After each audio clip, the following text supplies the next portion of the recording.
I spent 20 years as a fighter pilot. I flew 847 combat missions. I was awarded 3 medals for valor, including the Distinguished Flying Cross. Yesterday, on my last day of active duty, they told me none of it was real. Except the people I killed. Those were real. My name is Ethan Cross, Calcine Reaper, for 2 decades. I believed I was one of the best combat pilots in the United States Air Force. I believed I'd defended my country, completed impossible missions, saved lives. Now I know the truth. And I wish I didn't. It was supposed to be a good day. December 15th, 2024. My retirement ceremony at Nellis Air Force Base in Nevada. 20 years of service. A career I was proud of.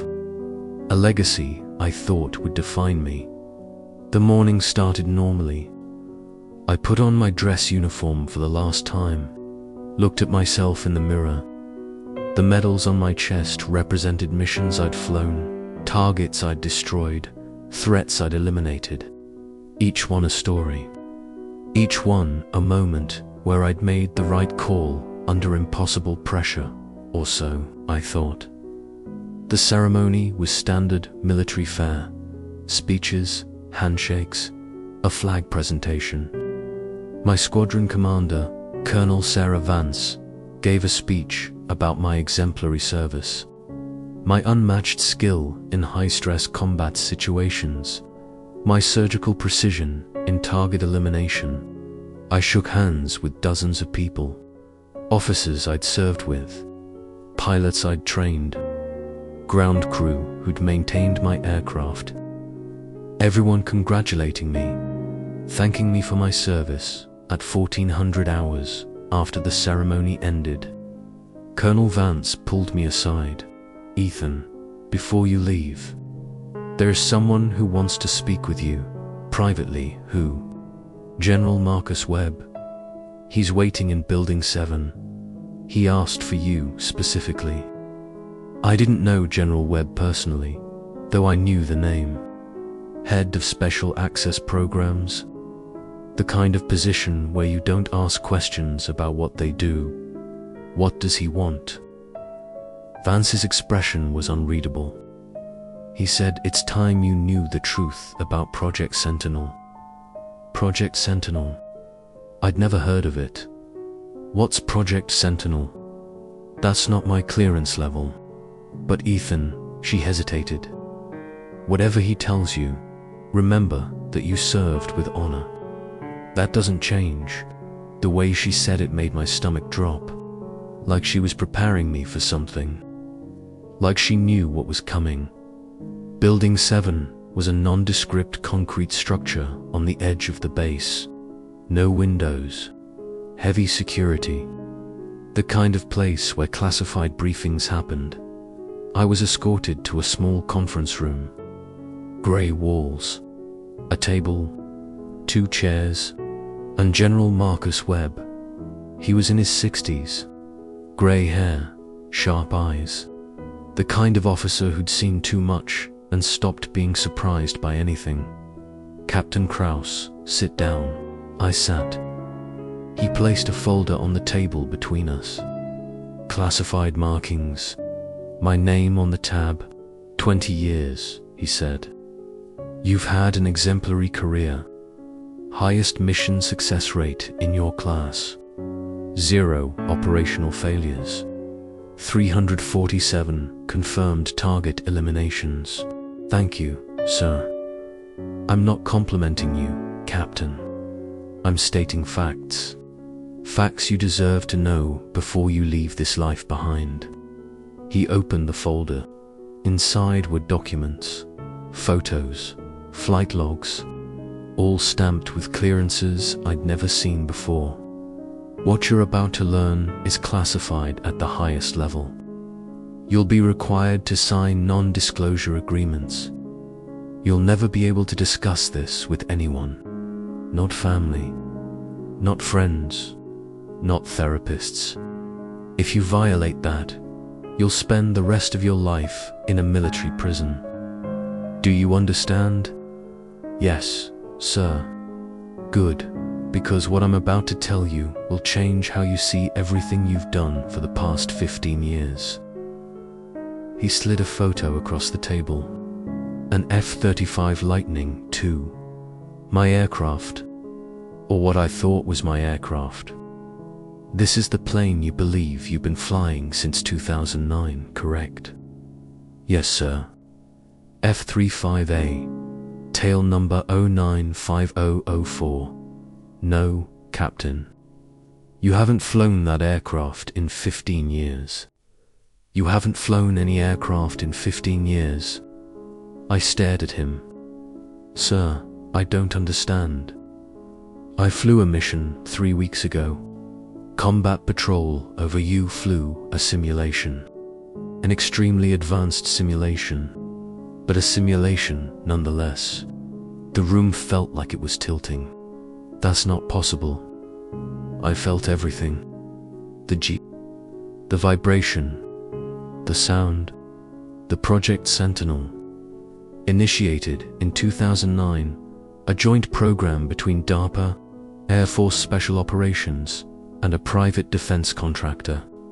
The goal was to develop the most advanced neural interface combat system ever created.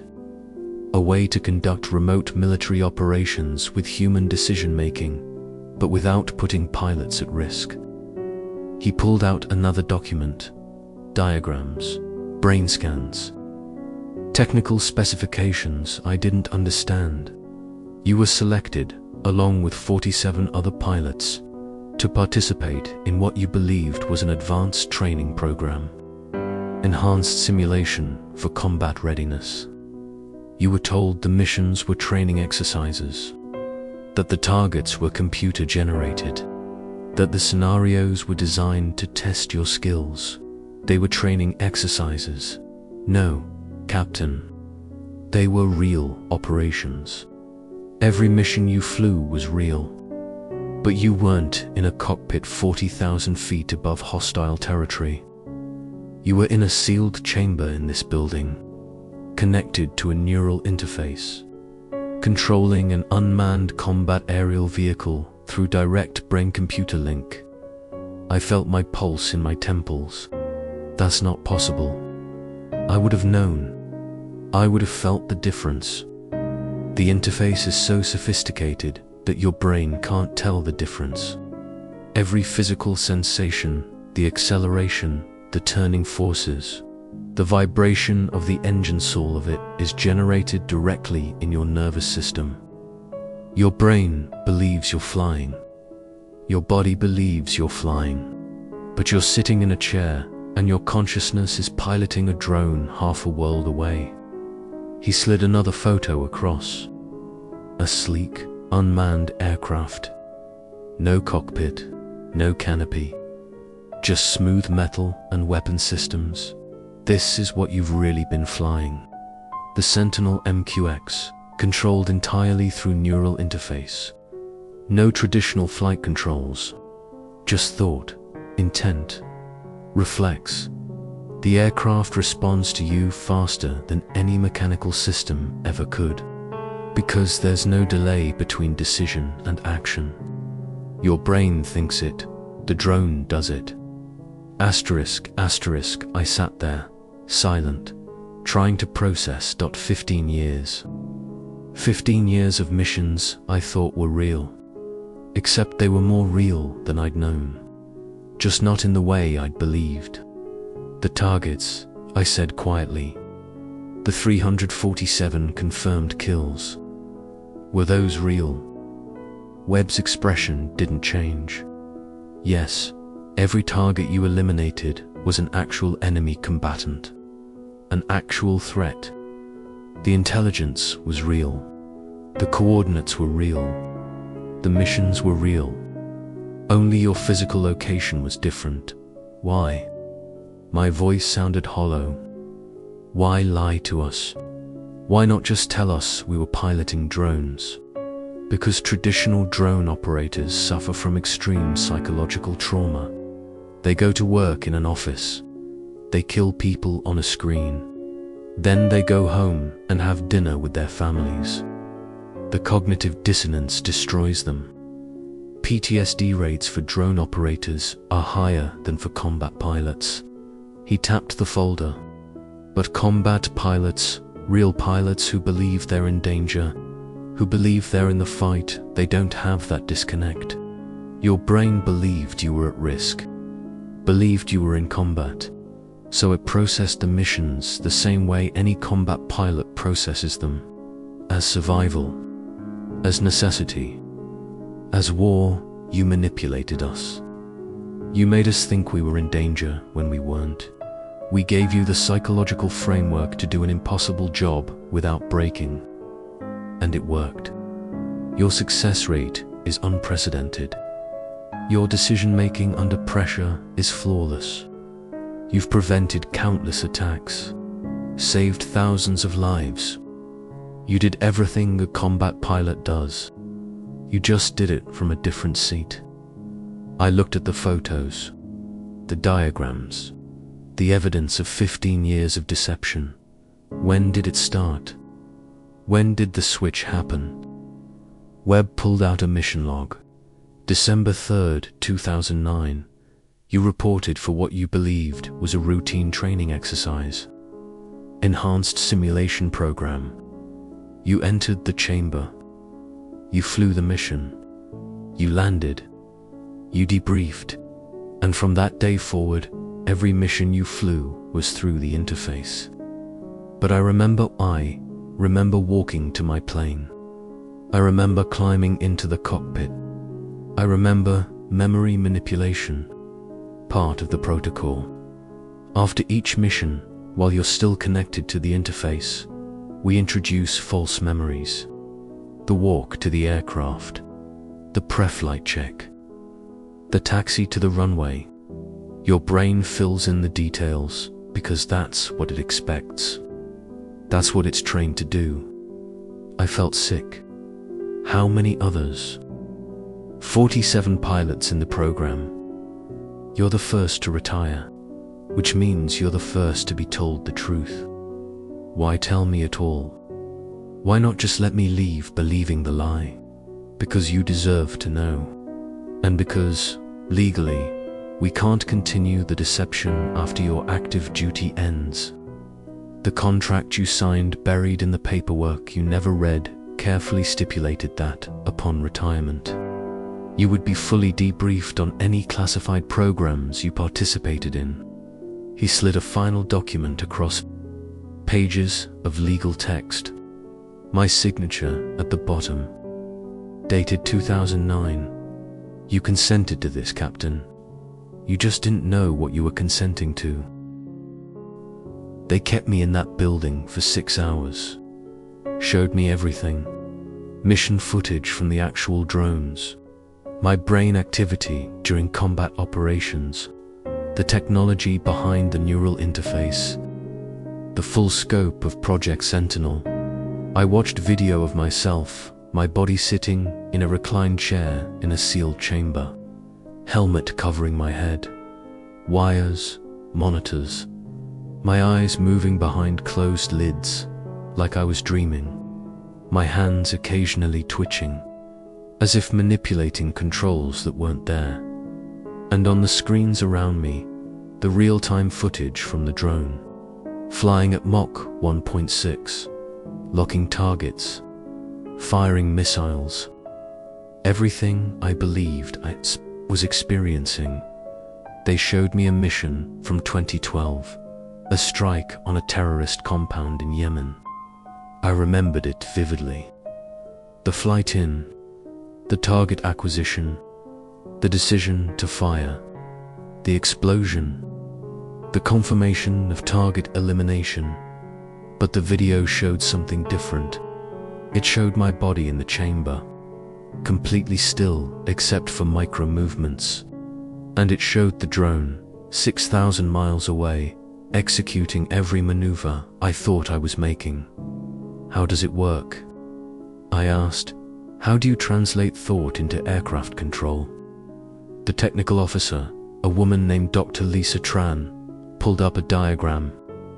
Your brain generates electrical patterns when you think about movement. When you imagine pulling back on a stick, there's a specific neural signature.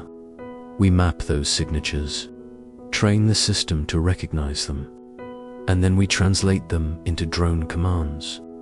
It's like learning a language. Your brain learns to speak to the aircraft. The aircraft learns to understand you, and the physical sensations that you generated through the interface. We stimulate the parts of your brain responsible for balance, acceleration, spatial awareness. It's so convincing that your body believes it's experiencing those forces. We've had pilots in the chamber actually black out from simulated G-forces that their body isn't experiencing. The brain is that powerful. I looked at the screens, at myself, at the lie I'd been living, the missions I flew, the people I killed. Were they all legitimate targets? Webb answered. Every target was vetted through the same intelligence process as any other military operation. Enemy combatants, high-value targets, imminent threats. You followed the same rules of engagement as any combat pilot. The only difference was your physical location. But I couldn't see civilians, couldn't see collateral damage, couldn't make the same assessments I would have made if I was actually there. The drone's sensors are more sophisticated than human eyes.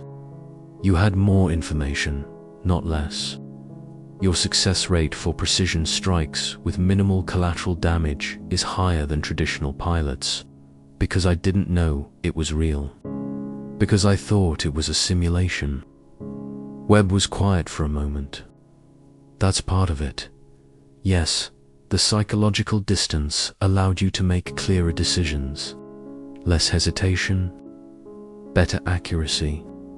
You turned me into a more efficient killer by making me think it was a game.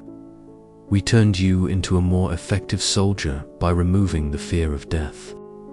You made the same moral calculations, the same tactical decisions. You just did them without the biological imperative to survive overriding your judgment.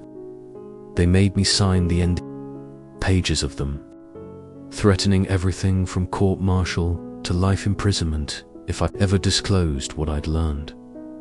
Then they gave me my actual service record, the real one, classified, showing every mission I'd actually flown through the neural interface. 847 missions, 347 confirmed eliminations, 14 high-value targets, 6 prevented terrorist attacks, 2 hostage rescues, all real, all effective, all accomplished while I sat in a chair in Nevada, believing I was thousands of miles away in the cockpit of an F-35. General Webb walked me to the door. For what it's worth, Captain, you saved lives. Real lives. The missions you flew prevented attacks that would have killed hundreds, maybe thousands of people.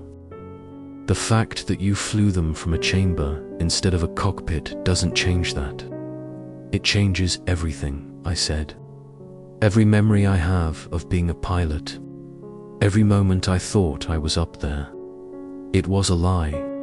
The missions were real. The decisions were real. The outcomes were real. Only the location was different. I spent 20 years believing I was something I wasn't. You spent 20 years being exactly what you were.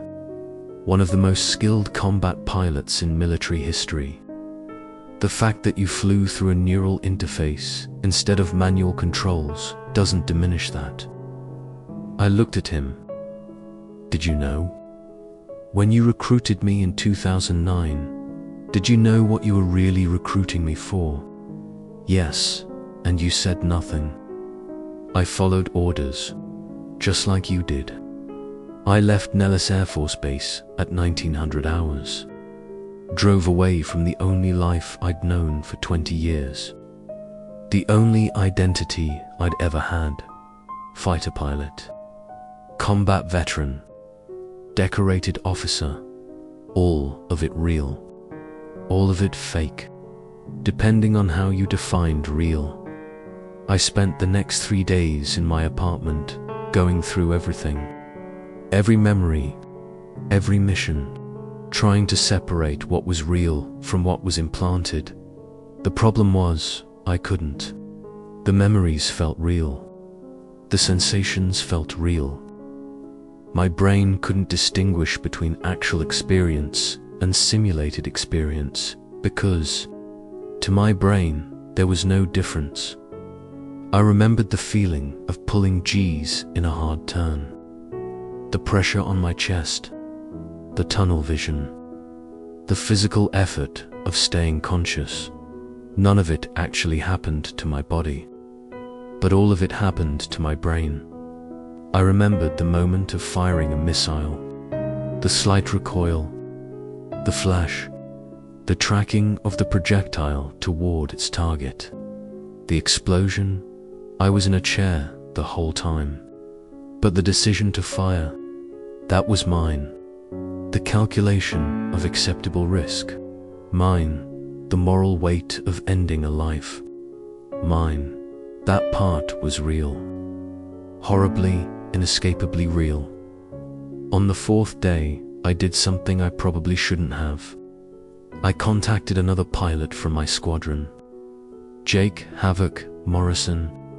We'd trained together, flown together. He was still active duty. I couldn't tell him the truth. The NDAs made that clear, but I wanted to see if he knew, if he suspected. We met at a bar off base. He was in civilian clothes, still had that pilot swagger, that confidence that comes from knowing you're one of the best. Ethan, congrats on retirement, man. You're a legend, thanks. How's the squadron? Same as always. Flying missions, keeping the skies safe. You miss it yet? I don't know what I miss. He looked at me oddly. You okay? Jake, the missions we flew, the training simulations, did you ever think they felt too real? He laughed. That's the point, right? Most advanced simulation program in the world. Supposed to feel real. Why? Just something I've been thinking about. How real is real? It's a sim, man. No matter how good it feels, we know it's a sim. That's what makes it useful. We can push limits without consequences. I wanted to tell him, wanted to break the silence, wanted to see if he'd believe me, but I couldn't. The weight of the end. The threat of prison, the knowledge that even if I told him, he'd probably think I was having a breakdown. Yeah, I said. You're right. It's just a sim. Asterisk, asterisk, but it wasn't just a sim. And that's what I couldn't escape. Every mission I'd flown, I'd made real decisions with real consequences. I'd chosen to fire, chosen to eliminate targets, chosen to accept collateral damage when the intelligence said it was justified. I did all of that believing I was in danger, believing my life was on the line, believing I had to make split-second decisions or I'd die. But I was never in danger. I was in a chair, safe, protected, while I made life and death decisions for people thousands of miles away. Would I have made the same decisions if I'd known? If I'd known I was safe, that there was no risk to me, would I have been more hesitant? More careful? Would I have questioned orders more? Or would I have been more reckless? More willing to take shots I wouldn't have taken if my life was on the line? I didn't know. I'd never know, because I'd made those decisions under false assumptions. Asterisk, asterisk. 3 weeks after my retirement, I received a letter. No return address. Postmarked from Washington, D.C. Inside was a single sheet of paper, handwritten, "You're not alone. Others know. Others remember. If you want the truth, come to this address on January 15th at 1400 hours. An address in Virginia. No signature. I should have ignored it. Should have stayed quiet. Honored the end. Lived with what I knew and moved on, but I couldn't. Because I needed to know if others felt what I felt. If others were struggling with the same questions. On January 15th, I drove to the address. A small house in the suburbs. Unremarkable. Normal. I knocked. A man answered. Late 40s. Graying hair. Eyes that had seen too much. Ethan Cross. Yes, I'm David Parker. Calson Wraith. I retired from Project Sentinel 2 years ago. He let me inside. There were 3 others. All former pilots. All told the same truth on their last day of service. We sat in his living room. And for the first time since my debriefing, I was able to talk about it.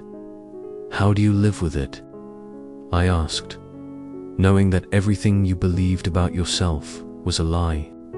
David shook his head. It wasn't a lie. We were pilots. We flew missions. We made the same decisions any combat pilot makes. The only thing that was different was our physical location, but we thought we were at risk. We thought our lives were on the line. That changes the psychology. That changes how we evaluated threats. Another pilot, a woman named Rebecca Falcon Chen, spoke up. That's the point.